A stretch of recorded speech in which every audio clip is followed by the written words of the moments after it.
தேவச்சனமே, கர்த்தர் நல்லவர். அவரை நல்லவராய் இருப்பதனால்தான் நம்முடைய வாழ்க்கையை தேவன் நிம்மட்டமாக வழிநடத்தி கொண்டே இருக்கிறார். கர்த்தர் நல்லவராக இருக்கிறார். நாம் எப்போது எங்கெல்லாம் சென்று கொண்டிருக்கிறோமோ, நாம் எப்போதும் எங்கெல்லாம் இருந்து கொண்டிருக்கிறோமோ, கர்த்தர் நம்முடைய வாழ்க்கையை நல்லவராக இருக்கிறார். சில வேளை நாம் மறந்திருக்கலாம் தேவனை, சில வேளை நாம் தூரமாக கடந்து சென்றிருக்கலாம். ஆனால் நம்மை ஒருபோதும் மறவாத தேவன் அந்த இயேசு கிறிஸ்து ஒருவரை தாயின் கருவில் தெரிந்து கொண்டவர், உள்நாள் கரையில் வயந்திருக்கிறவர் அந்த இயேசு ஒருவரை மெய்யான தேவன். ஹல்லேலூயா! கர்த்தர் நல்லவர், அவர் நல்லவராய் இருக்கிறார். ஆனால் நாம் இன்னைக்கு எப்படி இருந்து கொண்டிருக்கிறோம்? தேவனுக்கு பிரியமான வாழ்க்கை வாழ்ந்து கொண்டிருக்கிறோமா? இல்ல உலகத்தோடு ஓடிக்கொண்டிருக்கிறோமா? எப்படிப்பட்ட வாழ்க்கை நம்முடைய வாழ்க்கை இருந்து கொண்டிருக்கிறது? எப்படிப்பட்ட ரட்சிப்பின் அனுபவத்தோடு நம்ம வாழ்க்கை இருந்து கொண்டிருக்கிறது? எப்படிப்பட்ட ஒரு பரிசுத்த வாழ்க்கையோடு நம்ம வாழ்க்கை இருந்து கொண்டிருக்கிறது? எப்படிப்பட்ட ஒரு அபிஷேக வாழ்க்கையோடு நம்முடைய வாழ்க்கை இருந்து கொண்டிருக்கிறது? நம்முடைய வாழ்க்கை தேவனுக்கு முன்பதாக, மனிதனுக்கு முன்பதாக அல்ல, தேவனுக்கு முன்பதாக நம்முடைய வாழ்க்கையில எப்படிப்பட்ட ஒரு வாழ்க்கையாக இருந்து கொண்டிருக்கிறது? சிந்திக்க வேண்டிய நேரம் இது. சிந்திக்க வேண்டிய நேரம். சிந்திப்பது மட்டுமல்ல, செயல்படுத்துகிற நேரமாக இருக்க வேண்டும். எதையெல்லாம் நாம் தேவ சமூகத்தில் கேட்டுக்கொண்டோமோ, அது பெற்றுக்கொண்டோமோ, அது வாழ்க்கையை நாம் உபயோகப்படுத்த வேண்டும். ஹல்லேலூயா! வேத வசனத்தை கேட்டோம், கேட்டதோடு சரியா அதை உபயோகப்படுத்தணும். ஹல்லேலூயா! வீட்டுல ஒரு பைக் வாங்கணும், பைக் வாங்குறதோடு சரியா உபயோகப்படுத்தணும். ஒரு கார் வாங்கிட்டோம், வாங்குறதோடு சரியா உபயோகப்படுத்தணும். வீட்டுல காய்கறி என்னென்ன வாங்கணும் எல்லாம் வாங்கிட்டோம், வாங்குறதோடு சரியா அதை சமைக்கணும் இல்லையா? உபயோகப்படுத்தணும். உபயோகப்படுத்தாம இருந்தோம் பாழடைந்து போய்விடும். யாருக்கும் பேச்சும் போய்விடும். கேட்ட வசனங்களை, கேட்ட சத்தியங்களை உங்கள் வாழ்வில் ஏற்றுக்கொண்ட நீங்கள் அதை செயல்படுத்த வேண்டும். அநேக கிறிஸ்தவர்கள் கேட்கிறார்கள், தேவனுடைய ஆலயத்துக்கு வருகிறார்கள், செபிக்கிறார்கள், செயல்படுத்த மறந்து விடுகிறார்கள். ஹல்லேலூயா! ஹல்லேலூயா!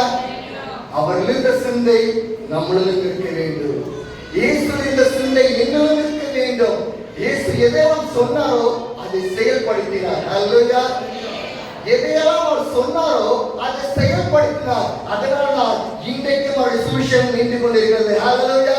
2000 ஆண்டுகளுக்கு முன்பதாக பிரசங்கித்த வசனம் இன்றைக்கு நாம் பிரசங்கித்துக் கொண்டிருக்கிறோம். ஏனென்றால் இயேசு ஜீவிக்கிற தேவனாக இருக்கிறார். என்னெல்லாம் அவர் பிரசங்கித்தாரோ அதெல்லாம் நம்முடைய வாழ்க்கையில் அவர் செயல்படுத்திக் கொண்டே இருந்தார். இன்றைக்கு நீங்களும் நானும் கிறிஸ்துவாக நாம் தெரிந்து கொள்ளப்பட்டிருக்கிறோம், விசுவாசிகளாக தெரிந்து கொள்ளப்பட்டிருக்கிறோம். அதை செயல்படுத்த வேண்டும்.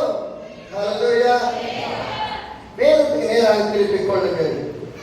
மத்தேயு எழுதின சுவிசேஷ பாடம் 3ஆம் அதிகாரம் 1வது வசனம் சொல்கிறது, அந்நாட்களில் யோவான் யூதேயா வனாந்தரத்தில் வந்து மனம் திரும்புங்கள், பரலோகராஜ்யம் சமீபத்தில் என்று பிரசங்கம் பண்ணினார். கர்த்தருக்கு வழி ஆயத்தப்படுத்துங்கள், அவருக்கு பாதையை செவி பண்ணுங்கள் என்று வனாந்தரத்தில் கூப்பிடுற சத்தம் உண்டென்று போதும். ஹல்லேலூயா! அன்பான தேவச்சனமே, வேதம் என்ன சொல்கிறது? அந்நாட்களில் யோவான் ஸ்நானகன் மனம் திரும்புங்கள், பரலோக ராஜ்யம் சமீபித்திருக்கிறது. ஹல்லேலூயா! இந்த சுவிசேஷம் குறைந்திருக்கிறது. மனம் திரும்புவதற்கான பிரசங்கம் இல்லை, ரட்சிப்புக்கான பிரசங்கம் இல்லை,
இல்லையா? ஆனா உன் வாழ்க்கையில் பட்டிருக்கிற கரை, பாவங்கள், தீய எண்ணங்கள், பொய்யான பேச்சுகள், தேவைகளை கேட்டவைகள், தேவைகளை செய்த காரியங்களை குறித்து, மனம் திரும்புதலை குறித்து என்றால் யோசிக்கிறோமா? இதே வாயினால்தான் செவித்தோம், இதே வாயினால்தான் ஆராதனை செய்தோம், இதே வாயினால்தான் மக்களை ஆசீர்வதித்தோம். ஆனா இதே வாயினால பிறரை சபித்தோம், இதே வாயினால மக்களை குறை சொன்னோம் இல்லையா? கண் பரிசுத்தமாக இருக்க வேண்டும். இதே கண்ணெல்லாம் பைபிளை படிச்சோம், இதே கண்ணை வச்சுதான் தேவனுடைய ஆலயத்துக்கு வந்தோம், இதே கண்ணை வச்சு பிறரை இழிவாக பார்த்தோம். ஹல்லேலூயா. நம்முடைய எண்ணம், நம்முடைய சிந்தை, நம்முடைய பார்வை, நம்முடைய கைகள், நம்முடைய இருதயம் இன்றைக்கு எப்படி இருந்து கொண்டிருக்கிறது? நான் அறியேன், தேவன் அறிவார். உங்க எண்ணம் எப்படி இருக்குன்னு அவர் பார்க்கிறாரு. அவர் தான் மார்க் போட போறாரு. ஞாயிற்றுக்கிழமை நாள்ல நான் மார்க் போட போறது இல்ல, அவர் தான் மார்க் போட போறாரு. ஞாயிற்றுக்கிழமை நாள் அவர் தான் ஞாயிற்றுக்க போறாரு. உங்க எண்ணம் எப்படி இருக்குன்னு அவருக்கு தெரியும். உங்க இருதயம் இப்ப என்ன யோசிச்சுட்டு இருக்கு அது அவருக்கு தெரியும். இந்த கையில் என்னென்ன செஞ்சுன்றதையும் அவருக்கு தெரியும். அவருக்கு மறைவாக எதையும் மறைக்க முடியாது. ஏனென்றால் உன்னையும் என்னையும் உருவாக்கினவர் அவர். ஹல்லேலூயா. உன்னை ஒரு மரத்தை போல் உருவாக்கவில்லை, உன்னை ஒரு பறவை போல் உருவாக்கவில்லை, உன்னை ஒரு விலங்கை போல உருவாக்கவில்லை. தேவன் தம்முடைய சாயலாக மனிதனை படைத்தார் என்று வேதம் சொல்கிறது. ஹல்லேலூயா. உன்னுடைய சாயலம், என்னுடைய சாயலம், அது தேவனால் படைக்கப்பட்டது. தேவனுடைய சாயலால் படைக்கப்பட்டது. அந்த படைக்கப்பட்ட சாயலம் இன்றைக்கு எப்படி இருந்து கொண்டிருக்கிறது? சிந்திக்க வேண்டிய காலத்தில் நாம் இருந்து கொண்டிருக்கிறோம். ஏனென்றால் அந்த இயேசு ஒரு நாளில் ஒரு நாள் மீண்டுமாக வரப்போகிறார். நிலையாத நேரத்தில் வரப்போகிறார். ஹல்லேலூயா. என்னைக்கு வருவார் என்று தெரியாது, பிதா ஒருவரை அறிவார் அதை. ஆனால் விசுவாசிகளாக நீங்கள் ஆயத்தமாக இருக்க வேண்டும். இன்றைக்கு சபை அது ஆயத்தமாக இருக்க வேண்டும். இன்றைக்கு இயேசு கிறிஸ்து இந்த உலகத்துக்கு வந்தார். நான் அவரோடு போவேன், அந்த நித்திய வாழ்க்கை வாழ்வேன், அந்த நித்திய மகிழ்ச்சியில் இருப்பேன். அதைய வாழ்க்கை. ஏதோ சாப்பிட்டோம், ஏதோ தூங்கினோம், ஏதோ சர்ச்சுக்கு வந்தோம், ஏதோ கொஞ்சம் காணிக்கை கொடுத்தோம், அதோட வாழ்க்கை முடிந்து போகலைங்க. ஆயத்தம். ஆயத்தம் என்றால் என்ன? என் ஜனமே, ஆயத்தம் என்றால் என்ன?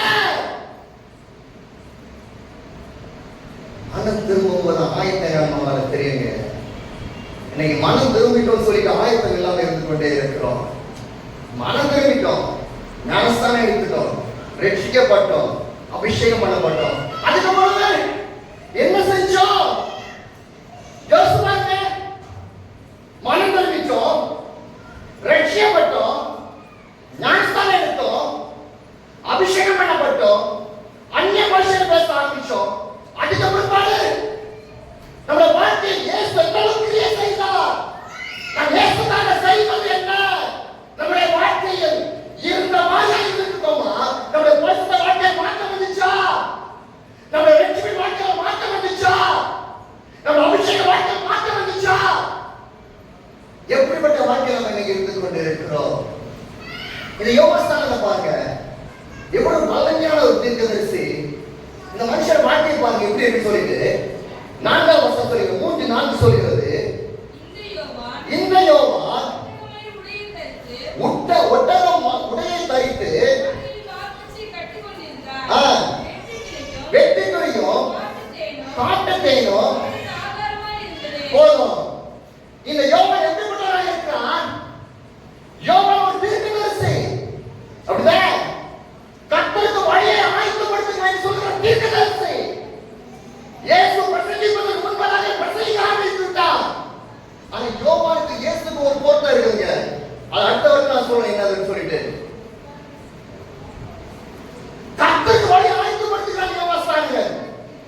அந்த ஆயத்தப்படுத்தும் சொல்ற மனம் தருவங்கள் பரவாயில்லை சபை வைத்திருக்கிறது சொல்றான். அதேதான் இயேசு மத்தேயு 4ஆம் அதிகாரம் 17ஆம் வசனம் சொல்லுவாரு, மனம் திரும்புங்கள் பரலோக ராஜ்யம். அதே பிரசங்கம் தான். அந்த ஒரு பள்ளி புள்ளி கமா மாறவே மாறாது. சேம் வசனம், அதே வசனத்தை தான் இயேசு முதலாவது சுவிசேஷத்தை ஆரம்பிப்பது சொல்கிறார், மனம் திரும்புங்கள், மனம் திரும்புங்கள். இந்த யோவான் வாழ்க்கையை வாங்க, அவர் தீர்க்கதரிசி எப்படிப்பட்ட வாழ்க்கையை வாழ்றான் பாருங்க. இன்னைக்கு தீர்க்கதரிசி சொல்ற நிறைய நம்ம தேசத்துல இருக்காங்க. அப்போஸ்தலர்கள் என்னென்ன பேர்கள் வைத்து நிறைய இருக்காங்க. அவருடைய வாழ்க்கையை ஒப்பிட்டு பாருங்க. ஒட்டக மயிரை தரித்திருக்காங்க, வெட்டுக்கிளியும் காட்டுத்தையும் உணவாக இருந்து கொண்டிருக்காங்க. எங்க அடுத்த வசனத்து வாங்க. அப்பொழுது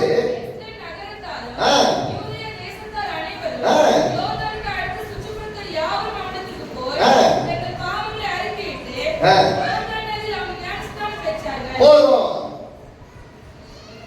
நல்ல கவனிங்க. இவருடைய பிரசங்க எங்க பிரசங்கப்பட்டு கொண்டிருக்கிறது? வனாந்தரத்துல, காட்டுகள்ல இல்லையா? அவர் மேடையில் பிரசங்கிக்கவில்லை. எருசலேம் வீதியில் பிரசங்கித்தாரா? இல்லை. எரிகோ வீதியில் பிரசங்கித்தாரா? இல்லை. பெத்லகேமில் பிரசங்கித்தாரா? இல்லை. ஆனால் அவருடைய செய்தியை கேட்பதற்காக இந்த ஜனங்கள் போகிறார்கள். ஏன் தெரியுமா? மனம் திரும்புறோம். என் வாழ்க்கை பாவமா இருந்துச்சு, விடுதலை இல்ல, சமாதானம் இல்ல, சந்தோஷம் இல்ல, நித்தியத்தை கொடுத்தவங்க வழி தெரியல. ஆனா இந்த நித்தியத்துக்கான வழியை யார் சொல்றா? யோவான் சொல்லுகிறான். அவன் ஆடை எப்படி இருந்துச்சு? ஒட்டை மயனால இருந்துச்சு, அப்படிதானே? அவன் என்ன சாப்பிட்டான்? வெட்டுக்கிளியோ. ஒரு சாதாரண வாழ்க்கை, ஒரு தீர்க்கதரிசியோட வாழ்க்கை ஒரு சாதாரண வாழ்க்கை. இன்னைக்கு தீர்க்கதரிசி சொல்ற வாழ்க்கை எப்படி இருக்குது? கொஞ்சம் ஒப்பிட்டு பாருங்க. யோவானை காட்டிலும் பெரியவர்கள் யாரும் இருக்கிறாங்களா? யோவானை காட்டிலும் பெரிய தீர்க்கதரிசி யாரும் இருக்கிறாங்களா? தீர்க்கதரிசி பேரை நாமத்தை வைத்துக் கொண்டு இன்னைக்கு இந்திய தேசத்தில் எவ்வளவு கள்ள உபதேசங்கள் நடைபெற்றுக் கொண்டிருக்கிறது யோசிச்சு பாருங்க. நான் யோவானை குறித்து சொல்லுகிறேன். இயேசுக்கான வழியை ஆயத்தப்படுத்தினவர், அவருடைய வாழ்க்கையை குறித்து பாருங்க. அதுதான் ஒரு முக்கியமான விஷயங்க. பைபிளை படிச்சோம், வாசம் மூடி வச்சோம் இருக்க கூடாதுங்க. அந்த பைபிளை படிச்சோம்னா அதுல என்ன சொல்லப்பட்டிருக்கு பாருங்க. கண்ணு மூடித்தனமா நம்புறது, அதுதான் இன்னைக்கு நடந்துட்டு இருக்கு. பைபிளை பார்க்கறதே இல்லை. ஒரு டாக்குமெண்ட் சொல்றேன். யூடியூப்ல மெசேஜ் கேட்கணும், 1 hour மெசேஜ் கேட்போம், 2 hour மெசேஜ் கேட்போம், சரிதானே? யூடியூப்ல ஒரு மெசேஜை பார்த்தோம்னா குறைஞ்ச 2 மணிக்கு மேலே உட்காந்து பார்ப்போம், அப்படிதானே? ஆனா அதே நம்ம சர்ச்சில் வந்து எவ்வளவு மெசேஜ் கேட்போம்?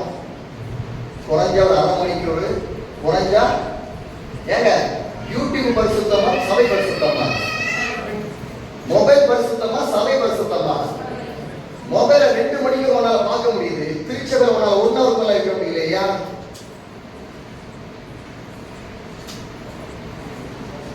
சிந்திங்க. என்னைக்கு அந்த இருட்டிலிருந்து வெளியே வர போறீங்க? அடுத்த வசனத்துக்கு பாருங்க.